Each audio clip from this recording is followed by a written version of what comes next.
Remember, if you would, to treat each other in kindness, to respect each other for who you are and what you want to be. I'd like to tell you the story of a woman that I had some years ago as a bishop. A couple was there having a marriage problem.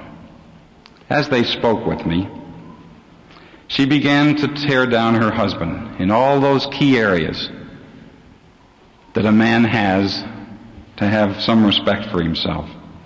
She talked of his inadequacy as a father, his inadequacies in the marital relations, his inadequacy as a provider, inadequacy socially for what she had expected.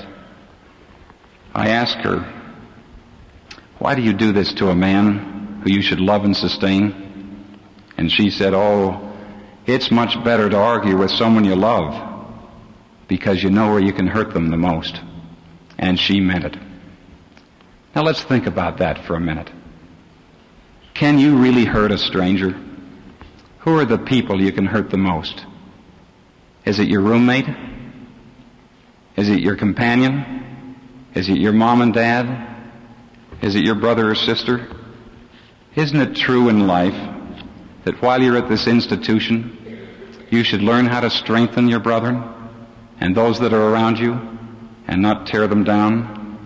Shouldn't we be developing the attitude with your roommates that it becomes a natural part of you to be supportive and helpful, and that your strengths and weaknesses and their strengths and weaknesses, again, as we climb that mountain together, we're helping one another?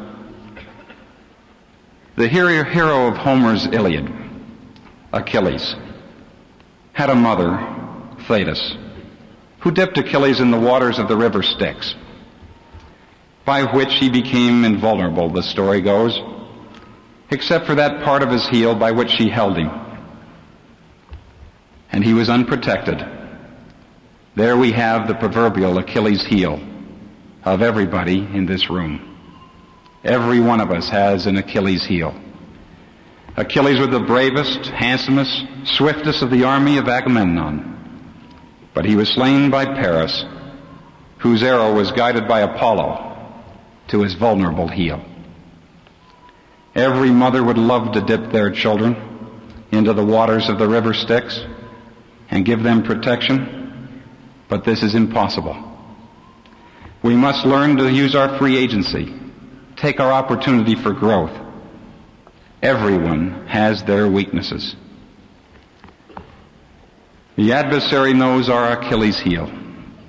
He knows the Achilles heels of your loved ones, your friends, your roommates, your brothers and sisters, your parents. But most of all, do you understand your Achilles heel and what you have to protect yourself from? Do you know the situations you have to stay away from and where your weaknesses are? Sit down and talk to yourself, because the secret of a happy marriage is to protect the Achilles heels of those you love and not take advantages of the weaknesses of the ones that you know the best, that you love the most, and that you ultimately can hurt the most.